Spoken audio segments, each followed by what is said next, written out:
Tracy McQuista.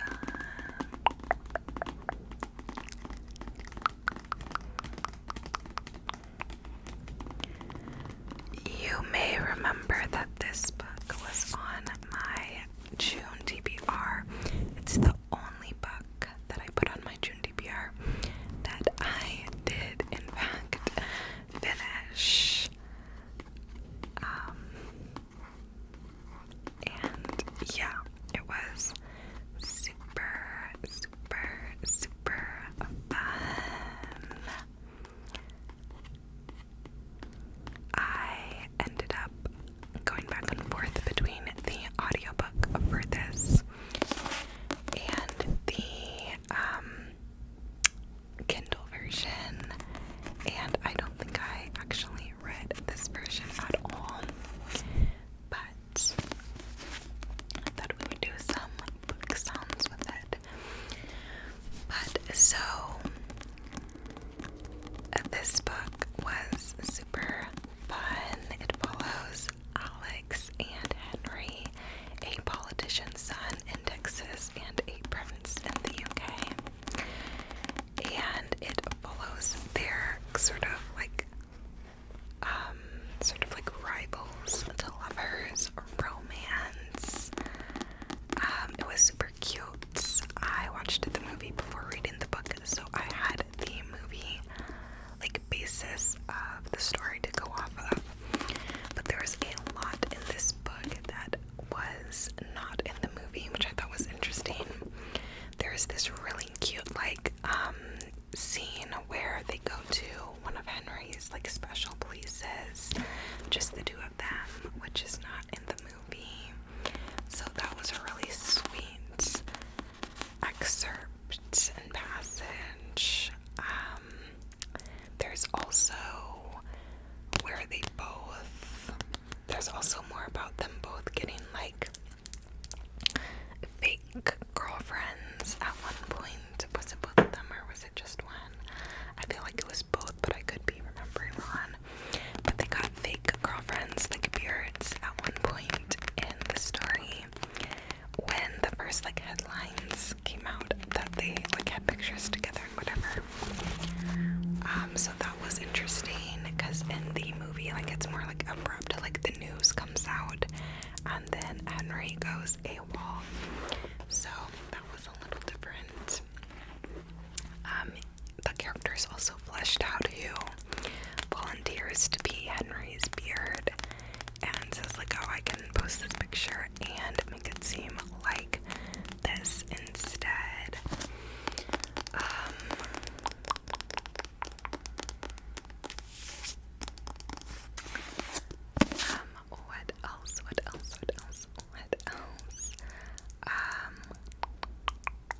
Oh, another difference from the book and the movie was that Alex, I believe, already knew he was bisexual in the movie, if I'm not mistaken. I remember he was hooking up with the reporter who outed them in the movie, whereas in the book, Alex, I keep thinking, is it Alex or Henry? Alex realizes he's bisexual in the book through liking Henry, and before that he thought that he was only into girls. So there's also the added awakening of Alex in the book. So that was interesting. The politics aspect of Alex's involvement in his mother's campaign, as well as who the dude was, who they were mad who joined the opposite party in the movie. That was explained way more in the book. I feel like in the movie I was lost when they were mad that this dude joined this other side. I was like, who is this dude and why do we care? In the book it's explained a lot more about how Alex looked up to him and why that was a big deal. So that was cool. I think it was touched on in the movie. I think I just didn't get it, whereas reading it outright, it's oh. And you just understand it comes together. So yeah.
which is the book that I was reading for the longest time.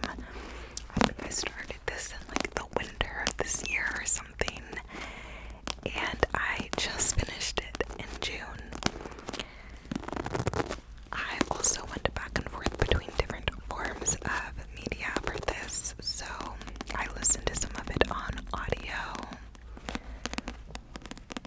and I read some of the physical book. I did not have this on my Kindle.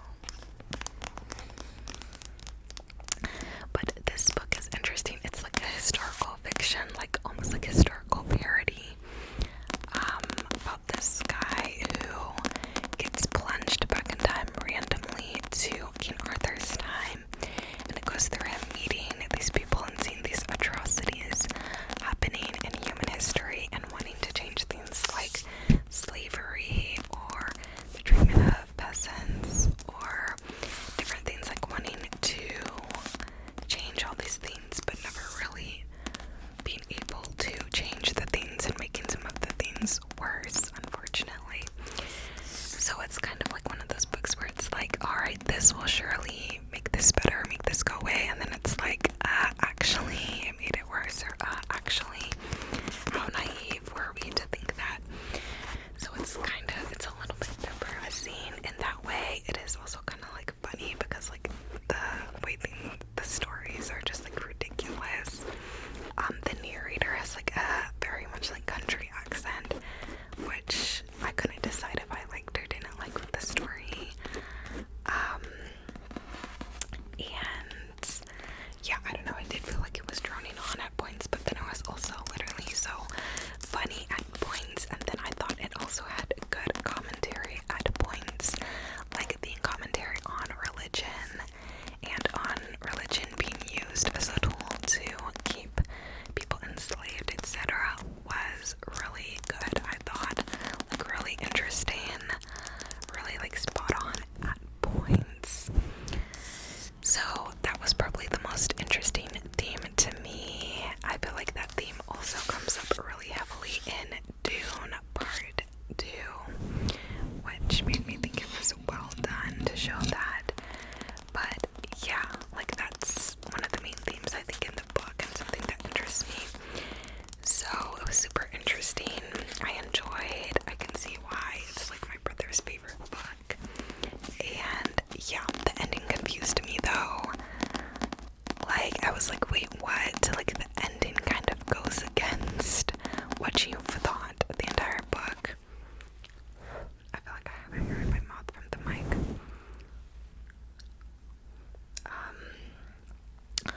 Also, there's also like a fantasy element, mystical element to the book as well, where throughout the book, he's dealing with this Merlin character, and he's like, oh, these people are so primitive to believe in magic, like this Merlin guy is a hoax, and like magic is so real, and whatever. And then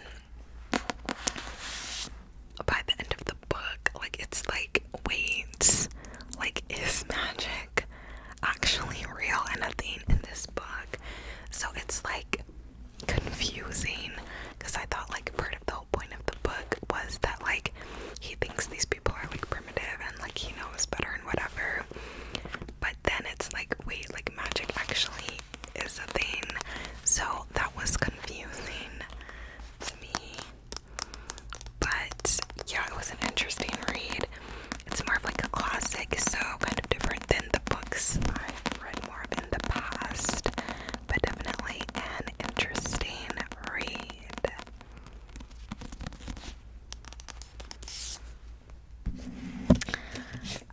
Next, let's talk about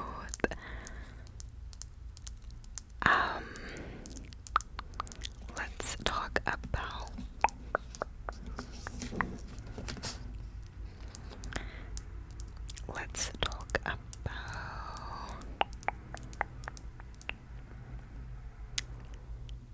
thirst for salt, thirst for salt, thirst for salt. This was a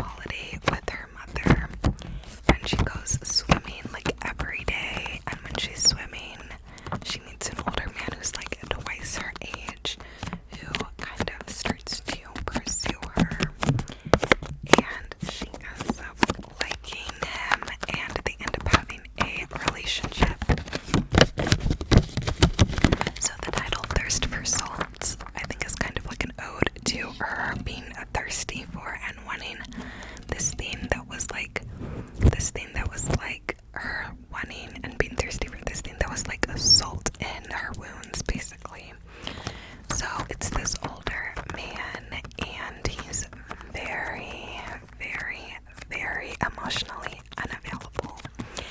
So throughout the book, like she, like in the middle of the night, she'll be like, do you love me? Do you love me? Do you love me? And sometimes he'll be like, why? Like, of course, like, why would you ask her? Other times he'd be like, you're being annoying, like, whatever. Like, he had a different reaction depending on the nights. But so she was very, like, dependent on him, became very, like, codependent on him. And whereas she had, like, an anxious attachment, he had, like, an avoidant attachment. And he was just, like, very emotionally unavailable. He also had an inappropriate relationship with one of his female friends, and he denied it and gaslit her when she confronted him about it. So he was trash at that part of the book, because I'm like, really? Like, why are you trying to gaslight Girly? Like, that's not cool. But yeah, this was a fascinating story. It was interesting because when she was being like, do you love me? Do you love me? Do you love me? Like in the middle of the night and stuff, I was kind of like, okay, girl, like you're being super clingy. Like I could not be with someone who in the middle of the night, like every night is like, do you love me? Do you love me? Do you love me? Like I'd be like, okay, it's a wrap. Like either you believe I love you or you don't.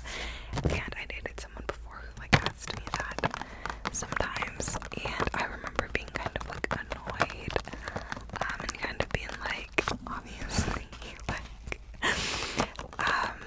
but so the main character, like, I didn't feel like was the most likable character in the world, but I did still like her well enough.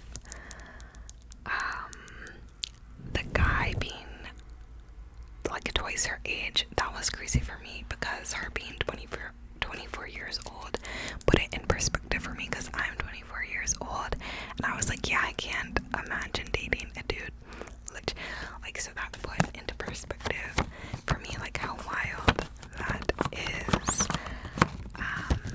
Like, she's having a completely different life experience than he is, obviously, so that was, like, crazy, and I was able to put that into perspective better, like, knowing, like, okay, I'm 25, I could not picture being in a relationship with somebody twice my age at this age, so that was interesting. And yeah, I don't know, it kind of shows her like losing herself in the relationship a bit, or like moving in with him, and her mom being like, why would you do that, and her being like, well, why not? Her father not being in the picture, how she kind of had to take on a mother role for her younger brother, how her mother was supportive of her and like her friend, but wasn't like a great mother, as in like always there, like she left them at one point as kids, like there was a lot there.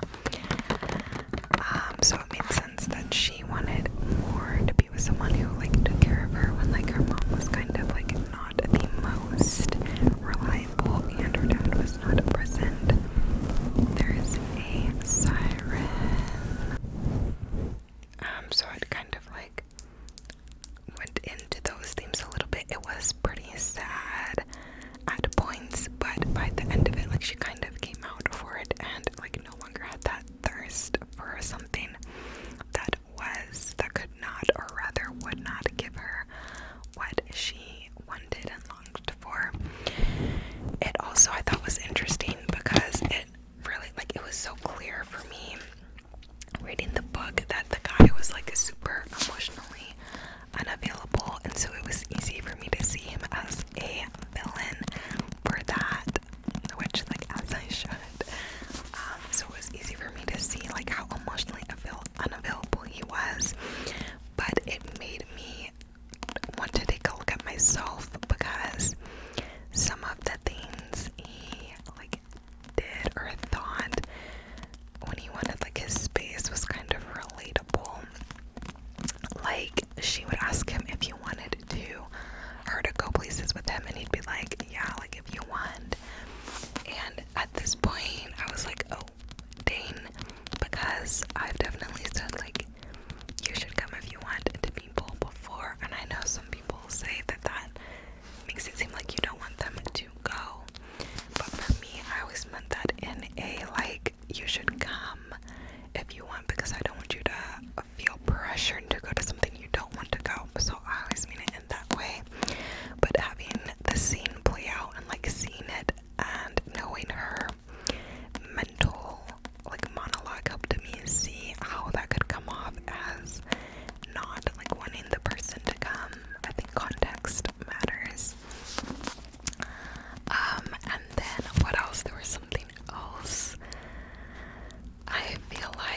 she said that he always wanted to think that he didn't need her that much, that like he would be okay, his life would go on without her. And I feel like that too. Like I feel like you should be self-sufficient and know how to, you know, be by yourself. But I've also realized that there is a certain amount of vulnerability that you have to have when it comes to love, and I found that is hard for me. Just for salt did kind of help me realize that like maybe I'm not the most emotionally available person, and maybe I should work on that a bit. So yeah, it was definitely an interesting read, and I've kind of really been into literary fiction books lately, so that was pretty cool. The other literary fiction book I read that had me so was Acts of Desperation by Megan Dolan.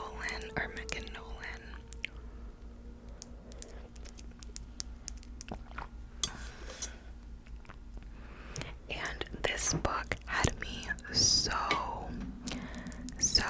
incredibly shocked.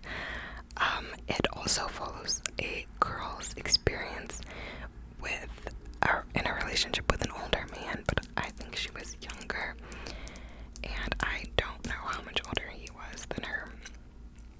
But it deals with her going through the stages of obsession when she first like gets a crush on this man, to being with him and just being like obsessed with him. So it deals with her being positively like enthralled with him. He's an older man. He's had a relationship with a different older woman, and early on in the book he reveals to her that he's been writing his ex, that he had this serious relationship. He's been writing her, and he's been writing poetry, love poetry about her, and he sends her his poetry to get her opinions on. So she's like, but he makes her feel like she can't have a problem with that. Like he makes her feel like, oh, like you're younger, you don't get it, you don't get like what we have, like da da da da da. So she lets it go, and then one day he just ghosts her out of the blue. This is very earlier on in the book. He just ghosts her out of the blue. They're having a relationship, and he just doesn't pick up her call, doesn't call her back, whatever, for weeks. And finally she's like, what's up? And he refuses to tell her anything. He just tells her they're done. And of course she knows that he got back with his ex.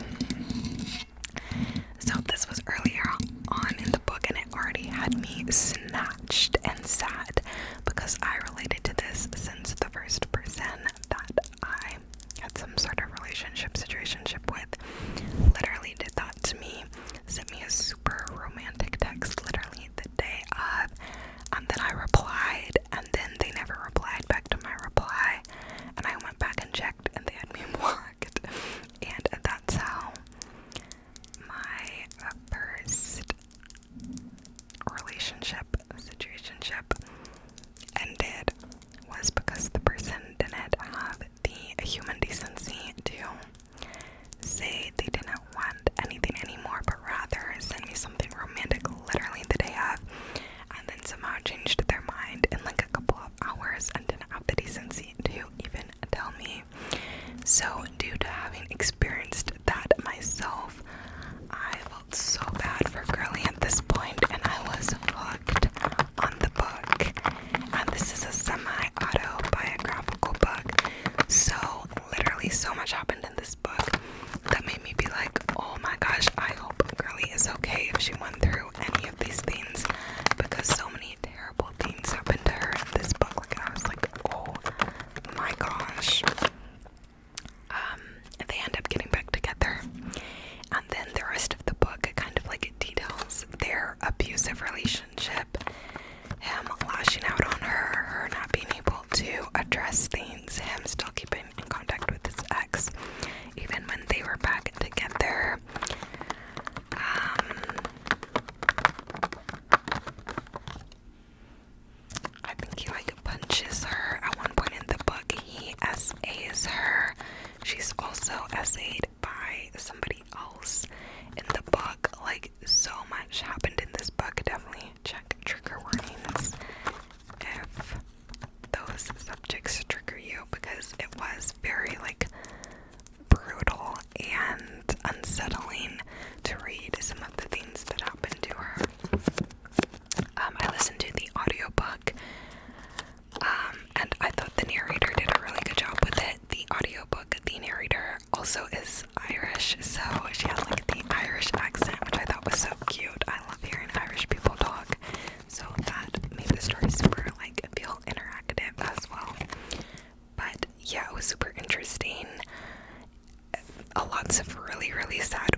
come out of that and is starting to like be past that and like not have the desire for that anymore and is leaving that behind.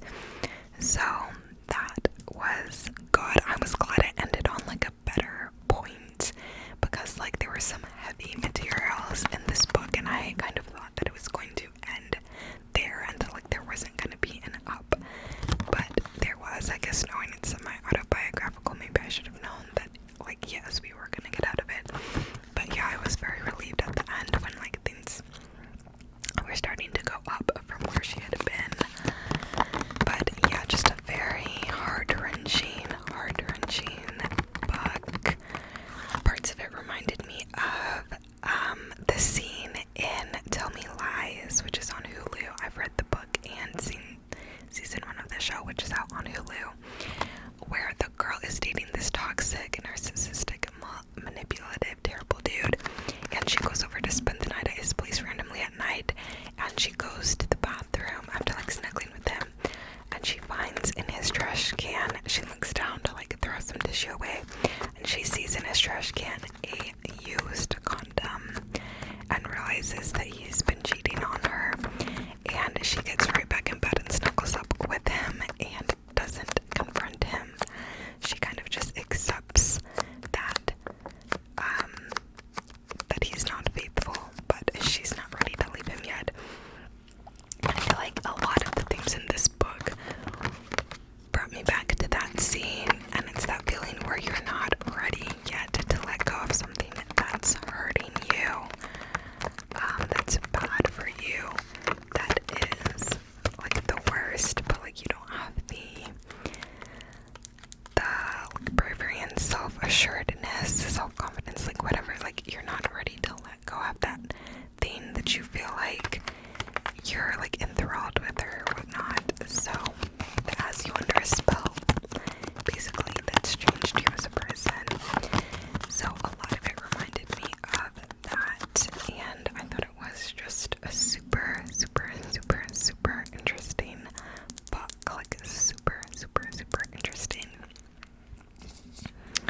I did finish one nonfiction book in June as well, which is Come As You Are, which was an educational book on sex education, specifically on getting to a place of pleasure during sex for women, people with vaginas. So this was interesting. It was very textbooky though, like it was a bunch of case studies showing different couples and how like some women needed like more of like a setting to, you know, get in the mood, and some people needed kind of like to feel like a high, like some people felt more aroused during periods of stress, like during like finals or something like that. So, and how when different people have like different times when they feel aroused, then like it can cause conflict in relationships.